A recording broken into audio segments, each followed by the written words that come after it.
عفوا المقاطعه دكتور جابر، ولكن في خبر يذاع الان، وطبعا زملائي ابلغوني من غرفه التحكم او الكنترول ان خبر عاجل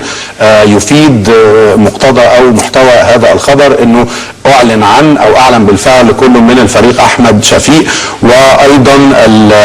المهندس خيرت الشاطر انسحاب كل منهما من سباق الرئاسه او من استمرار سيرهما في العمليه الانتخابيه او المنافسه في الانتخابات الرئاسيه لصالح اللواء عمر سليمان، اللي اعاد